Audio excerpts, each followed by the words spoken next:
50. kiri. Planeedivürstid. Planeedivürstid kuuluvad küll Lanonandek-poegade klassi, ent nende tegevus on sedavõrd spetsialiseerunud, et neid loetakse üldiselt eraldi rühmaks. Olles tunnistatud Melkiseedekite poolt teise astme Lanonandekiteks, määratakse need kohaliku universumi pojad oma klassi reservi tähtkuju keskuses. Sealt suunab süsteemi suverään neid mitmesuguseid ülesandeid täitma ning lõpuks lähetatakse nad planeedivürstidena arenevaid asustatud maailmu valitsema. Planeedile valitseja saatmise märguandeks, mille põhjal süsteemi suverään teda mingile planeedile lähetab, on vastav elukandjate taotlus, sest nad on elu sisse seadnud ja arendanud välja arenevad intellektiolendid. Kõigile arenevate surelikega asustatud planeetidele on määratud sellest pojaseisuse klassist planeedi valitseja. 1. Vürstide ülesanne. Planeedivürst ja tema abilistest vennad kujutavad endast paradiisi igavese poja kõige enam isiksustatud lähenemist peale kehastumise aja ja ruumi alamatele loodud olenditele. Looja poeg puudutab maailmade loodud olendeid küll oma vaimu kaudu, kuid planeedivürst on viimane isikuliste poegade klassidest, kes sirutub paradiisist inimlasteni. Lõpmatu vaim tuleb väga lähedale saatuse kaitsjate ja teiste ingliolendite isikutes. Kõik ne isa elab inimeses saladuslike järelvaatajate eelisikulise kohaloleku kaudu, kuid planeedivürst on igavese poja ja tema poegade viimane püüe teile läheneda. Planeedivürst on äsja asustatud maailmas loojast pojast, kõikse isa ja igavese poja järglasest ja jumalikust hoolekandjast, lõpmatu vaimu tütar universumis tulvava täieliku jumalikkuse ainus esindaja. Äsja asustatud maailma vürsti ümbritseb ustav abiliste ja assistentide korpus ning suur hulk hoolekandevaime. Kuid nende uute maailmade suunavad korpused peavad olema süsteemi haldajate madalamatest klassidest, et neil oleks planeedi probleemide ja raskuste lahendamisel sünnipärast osavõtlikkust ja mõistmist ning kogu see püüd luua arengumaailmadele osavõtlikku valitsust toob kaasa suure ohu, et need inimeselähedased isiksused võivad sattuda eksiteele ning seada oma enda meele ülimate valitsejate tahtest ülemaks. Olles üksikplaneetidel jumalikkuse ainsad esindajad, teevad need pojad läbi raskeid katsumusi ning Nebadon on kannatanud mitme kahetsusväärse mässu tõttu. Süsteemi suveräänide ja planeedivürstide loomisega isiksustatakse mõiste, mis jääb kõiksest isast ja igavesest pojast üha kaugemale ning tekib üha suurem oht kaotada mõõdutunne oma mina tähtsuse hindamisel ning üha tõenäolisem on, et ei suudeta õigesti mõista jumalike olendite arvukate klasside väärtusi ja suhteid ning nende volituste astmestikku. Kõigile neile poegadele on teatavaks usu ja ustavuse prooviks ka asjaolu, et isa isiklikult kohalikus universumis ei viibi. Kuid mitte alati ei taba nende maailmade vürste asustatud sfääride korrastamisel ja haldamisel läbikukkumine ning nende edu hõlbustab suuresti aineliste poegade hilisemaid missioone, kui need tulevad maailmade primitiivsetele inimestele loodud elu kõrgemaid vorme lisandama. Nende valitsemine aitab planeete suures osas ette valmistada Jumala paradiisipoegade tulekuks, kes saabuvad hiljem maailmade üle kohut mõistma ja järjestikuseid usulisi elukorraldusi sisse pühitsema. 2. Planeedi haldamine. Kõik planeedivürstid alluvad universumi haldamises Miikaeli tegevjuhi Gabrieli jurisdiktsioonile, saades otseseid korraldusi täidesaatvaks tööks süsteemi suveräänidelt. Planeedivürstid võivad igal ajal oma endistelt õpetajatelt ja patroonidelt Melkiseedekitelt nõu küsida, kuid neil ei ole kohustust seda abi alati kasutada ning kui Melkiseedekitelt vabatahtlikult abi ei paluta, siis nad planeedi haldamisse ei sekku. Need maailmavalitsejad võivad kasutada ka süsteemi annetusmaailmadest kokku kutsutud 4 ja 20 nõuandja soovitusi.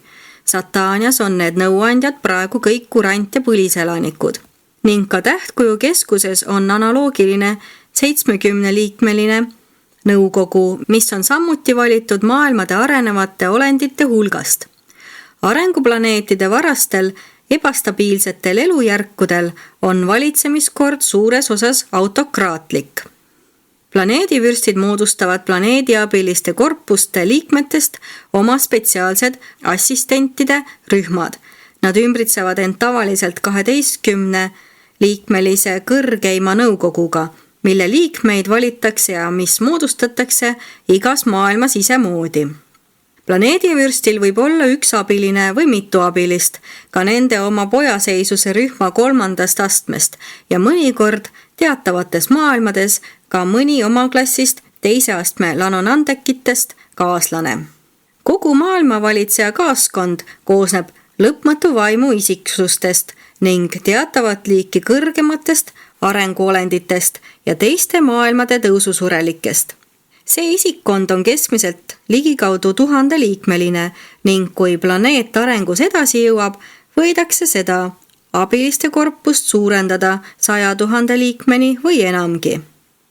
Alati, kui tekib vajadus täiendavate abiliste järele, peavad planeedivürstid vaid oma vendadele, süsteemi suveräänidele taotluse esitama ning kohe seega rahuldatakse.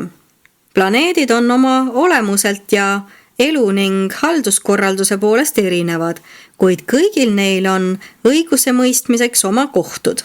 Kohaliku universumi kohtusüsteem algab planeedivürsti kohtutest, mille eesistujateks on mõni tema isikliku kaaskonna liige ja nende kohtute otsustes peegeldub väga isalik ja osavõtlik suhtumine. Kõiki probleeme, mis hõlmavad enamat kui planeedi elanike elu reguleerimist, saab edasi kaevata kõrgematesse kohtutesse, kuid vürsti alluvuses oleva maailma küsimusi lahendatakse suures osas vürsti isiklikul äranägemisel. Lepitajate rändkomisjonid teenivad ja täiendavad planeedikohtuid ning need lepitajad uurivad nii vaimsete kui ka füüsiliste juhtijate tegevust, kuid ilma Tähtkuju isa nõusolekuta ei viida ellu ühtki meelevaldset otsust, sest kõige kõrgemad valitsevad inimeste kuningriikides. Planeedile määratud juhtijad ja muundajad saavad koostöös inglite ja teiste taevaste olendite klassidega neid viimaseid isiksusi surelikele loodud olenditele nähtavaks muuta. Erilistel puhkudel saavad seeravitest abilised ja isegi melkiseedekid enda arengumaailmade elanikele nähtavaks teha ning teevadki seda. Peamine põhjus, miks surelikke tõusuteelisi süsteemi keskusmaailmast planeedivürsti isikkonda tuuakse, on soov hõlbustada suhtlemist maailmade elanikega. 3. Vürsti aineline kaaskond. Noorde maailma siirdudes võtab planeedivürst kohaliku süsteemi keskuses tavaliselt kaasa vabatahtlike tõusuolendite rühma. Need tõusuteelised saadavad vürsti rasside varase täiustamise käigus nõuandjate ja abilistena.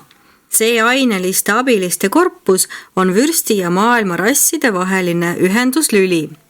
Urant ja vürstil Kaligastjal oli 100 niisugusest abilisest koosnev korpus. Need vabatahtlikud abilised on süsteemi keskusmaailma kodanikud ja ükski neist pole oma sisimas elava kohandajaga ühte sulanud. Neile vabatahtlikele kuulunud kohandajate seisund jääb süsteemi keskuse elanikele vastavaks. Kuigi need morontia edasijõudjad pöörduvad ajutiselt oma endisesse ainelisse olekusse tagasi. Elukandjad, vormiarhitektid annavad neile vabatahtlikele uued füüsilised kehad, milles nad viibivad planeedil elamise perioodidel. Need isiksuse vormid on küll vabad maailmade tavalistest haigustest, kuid nagu varaseid morontiakehi võivad ka neid tabada teatavad mehaanilist laadi õnnetusjuhtumid. Vürsti aineline kaaskond viiakse tavaliselt planeedilt ära järgmise kohtumõistmise ajal, mil sfäärile saabub teine poeg. Enne lahkumist annavad nad tavaliselt oma kohustused üle ühistele, järglastele ja teatavatele kõrgematele põliselanikest vabatahtlikele. Maailmades, kus vürstiabilistel on lubatud kohalike rasside kõrgematest rühmadest indiviididega ühiseid järglasi omada, annavad nad oma töö tavaliselt üle neile järglastele. Planeedivürsti eelnimetatud abilistel on harva järglasi maailma rasside esindajatega, kuid neil on alati omavahel järglasi.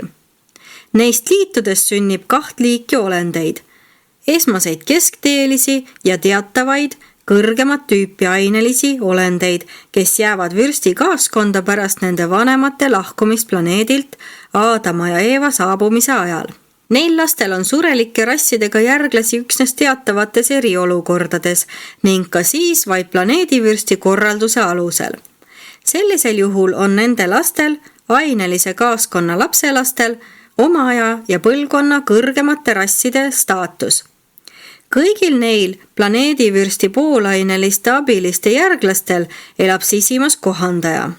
Vürsti usulise elukorralduse lõppedes, kui tuleb aeg, et see varasemasse seisundisse viidud kaaskond naaseb süsteemi keskusesse, et nad saaksid oma paradiisi teekonda jätkata, esitlevad need tõusuteelised end elukandjatele, et loovutada oma ainelised kehad. Nad astuvad ülemineku unne ja ärkavad vabanenuna oma surelikust rüüst ning rõivastatuna morontia vormidesse, valmis seeravi transpordiks süsteemi keskusmaailma, kus neid ootavad neist eraldunud kohandajad.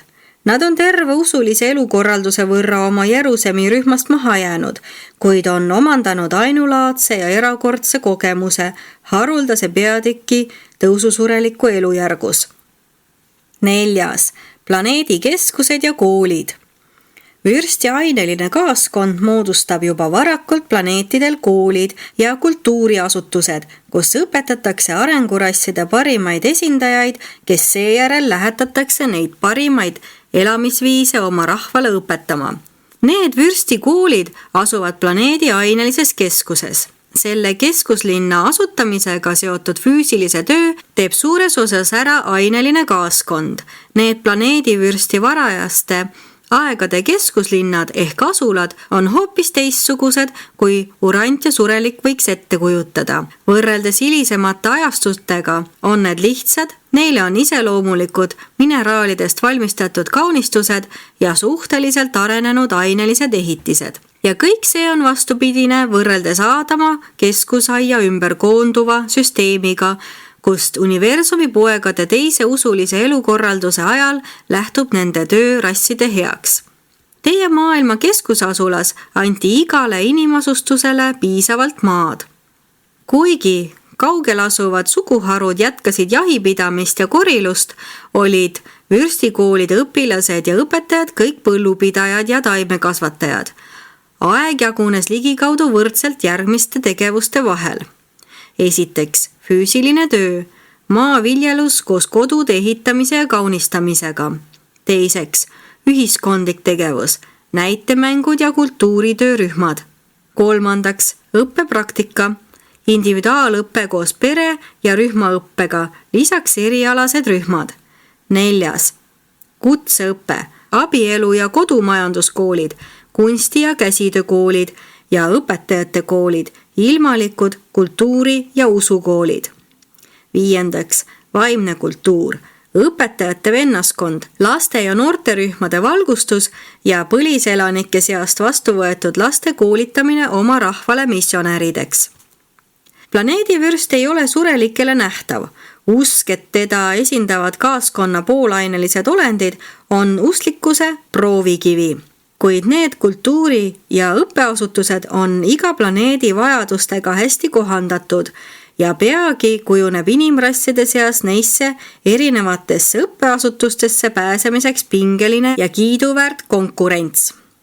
Niisugusest maailma kultuuri- ja saavutuste keskusest kiirgab kõigile rahvastele järjest ülendavat ja tsiviliseerivat mõju, mis aeglaselt ja kindlalt muudab arenevaid rasse. Vahepeal pöörduvad ümbruskonna rahvaste haritud ja vaimsustunud lapsed keda on vürstikoolidesse vastu võetud ja seal õpetatud, oma kodurühmadesse tagasi ning loovad seal oma võimete kohaselt uusi tõhusaid õppe- ja kultuurikeskusi, mis hakkavad töötama vürstikoolide eeskujul. Urantial olid need planeetide edasiarengu ja kultuurilise edasimineku kavad üsna kaugele jõudnud ja kulgenud vägagi rahuldavalt.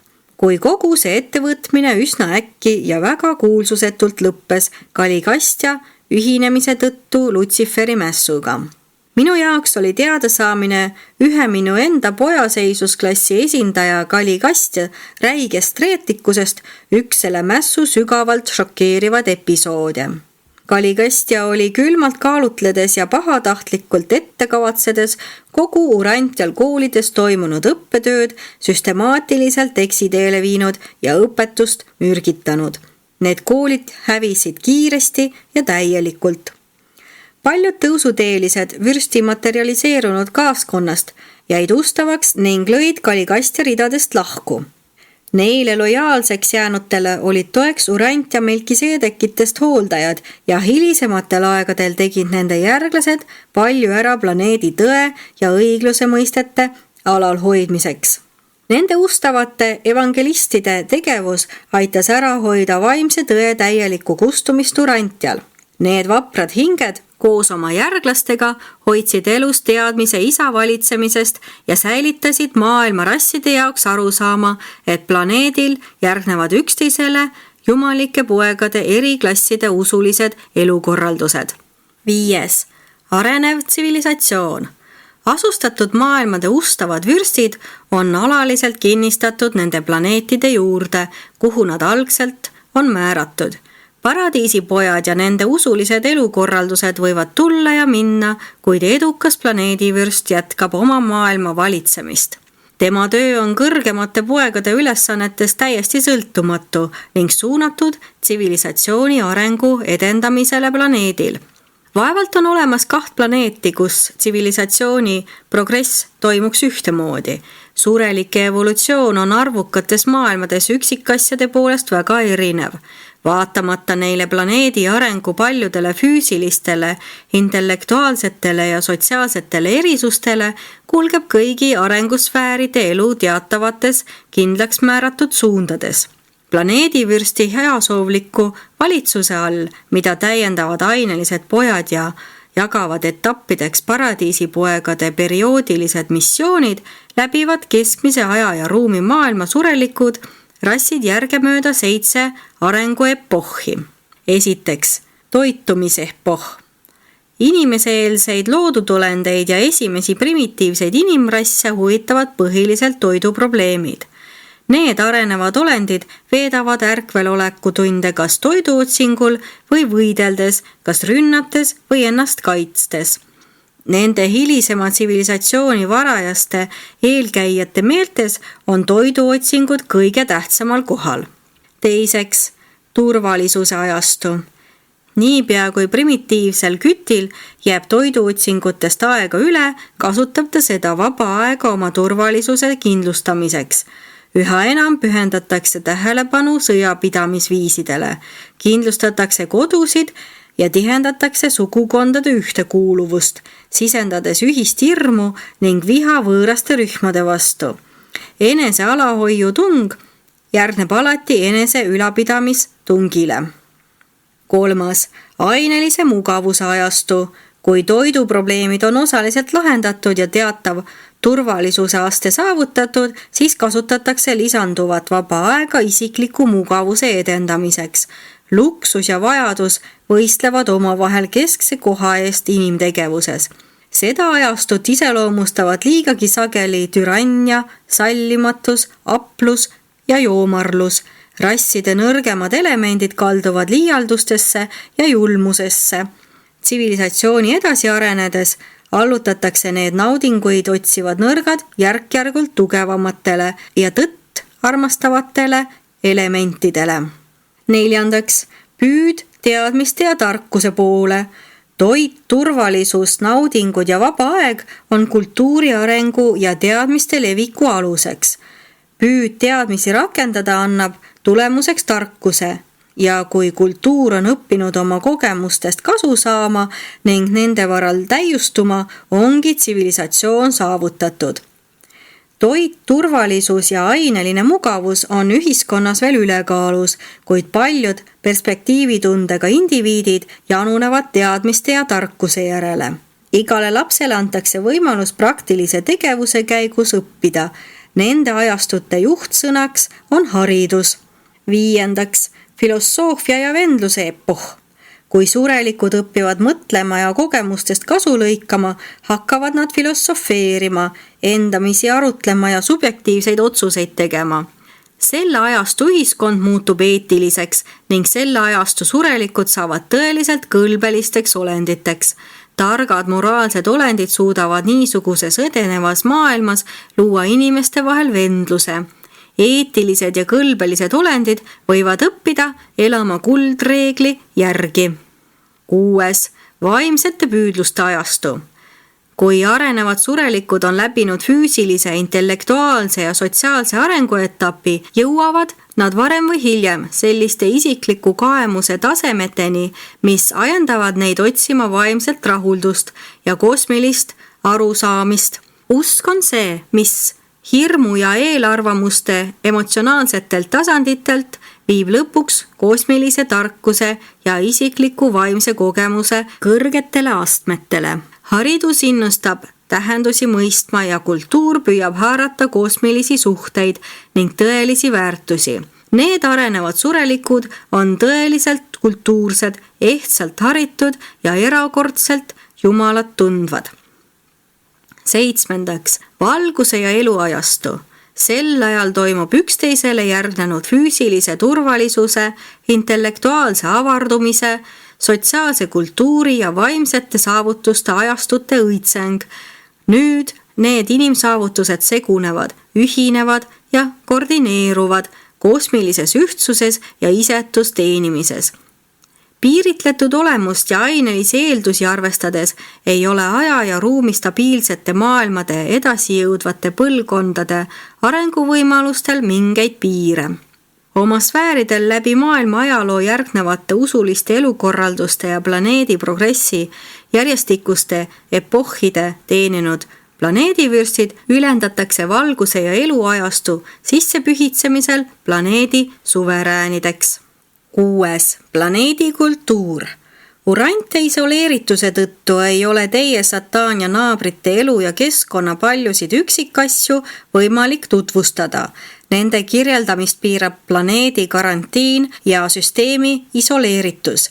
Kõigis oma püüetes Urantja surelikke valgustada peame me juhinduma neist kitsendustest, kuid lubatu piires on teile antud teada keskmise arengumaailma progressist ning te saate niisuguse maailma elujärku võrrelda Urantja praeguse seisundiga. Tsivilisatsiooni areng Urantjal ei olegi nii erinev teiste maailmade omast, mis samuti on pidanud taluma vaimset isolatsiooni, kuid võrreldes ustavate maailmadega näib teie planeet olevat ülimas segaduses ning kõigis intellektuaalse edasimineku ja vaimsete saavutuste faasides suuresti maha jäänud. Teie planeedi ebaõnne tõttu pole urantjalastel võimalik normaalsete maailmade kultuurist eriti aru saada, kuid te ei peaks kujutlema arengumaailmu, isegi mitte kõige ideaalsemaid neist, sfääridena, kus elu on vaid lillepidu. Surelike rasside elu algusaegu saadab alati võitlus. Ellujäämisväärtuste omandamise oluliseks osaks on pingutused ja otsused. Kultuur eeldab meele kvaliteeti. Kultuuri ei saa edendada, kui ei ülendata meelt. Kõrgem intellekt püüdleb ülla kultuuri poole ja leiab alati mingi tee selleni jõudmiseks. Madalam meel põlastab kõrgeimat kultuuri ka siis, kui see talle valmiskujul kätte antakse. Palju sõltub ka jumalike poegade järjestikustest missioonidest ja sellest, mil määral nende vastavate usuliste elukorralduste ajastutel valgustust vastu võetakse. Te ei tohiks unustada, et kõik Sataania maailmad on Lutsiferi mässu tõttu olnud 200 000 aastat Norlatiadeki vaimse keelu all. ja patust ning lahkulöömisest tuleneva mahajäämuse kompenseerimiseks kulub pikki ajastuid. Teie maailma elujärk on mässulise planeedivürsti ja üleastunud ainelise poja kahekordse tragöödia tagajärjel ikka veel kirev ja korratu. Isegi Kristus Miikaeli annetumine Urantial ei kaotanud kohe eelmise maailmavalitsuse tõsiste eksimuste ajalikke tagajärgi. 7. Isolatsiooni hüvitus. Esmapilgul võib näida, et Urantia ja selle kaaslasteks olevad isoleeritud maailmad on selliste üleinimlike isiksuste nagu planeedivürst ning aineline poeg ja tütar soodsast kohalolekust ja mõjust väga õnnetult ilma jäänud, kuid nende sfääride isolatsioon annab neile rassidele ainulaadse võimaluse ilmutada usku ja arendada erilist usaldust kosmilise tõeväärsuse vastu, mis ei sõltu nägemisest ega ainelistest kaalutlustest. Lõppkokkuvõttes võib selguda, et mässu tagajärjel karantiini määratud maailmadest pärinevatel surelikel loodudolenditel on erakordselt vedanud. Oleme avastanud, et neile tõusuteelistele usaldatakse juba väga varakult loendamatuid eriülesandeid kosmilistes ettevõtmistes, kus saavutused oluliselt sõltuvad kõhklematust usust ja ülimast usaldusest. Jeruusalemil elavad neist isoleeritud maailmadest pärit tõusuteelised omaette sektoris ning neid nimetatakse agontonteriteks. See tähendab arenevateks tahteolenditeks, kes võivad ilma nägemata uskuda, isoleerituina sihikindlaks jääda ning ka üksi ületamatutest raskustest võidukalt jagu saada. See agontonterite funktsionaalne rühmitus jääb püsima kogu tõusutee jooksul kohalikus universumis ja superuniversumi läbimisel. See kaob Havonas viibimise ajal, kuid ilmub taas kohe paradiisi jõudmisel ning on kindlalt olemas surelike lõplikkuse korpuses. Tabamantia on lõpetanu staatusega agontonter, kes on ellu jäänud ühelt karantiinis olnud sfäärilt, mis osales esimeses aja ja ruumi universumites toimunud mässus. Kogu paradiisi teekonna jooksul järgneb pingutustele hüvitus, nagu põhjusele tagajärg. Need hüvitused tõstavad indiviidi keskmisest tasemest esile, kujutavad endast loodudolendite erinevaid kogemusi ning lõppkokkuvõttes aitavad muuta lõpetanute kui kollektiivi tegevuse mitmekülgsemaks. Esitanud teise astme Lano Nandek poeg varukorpusest.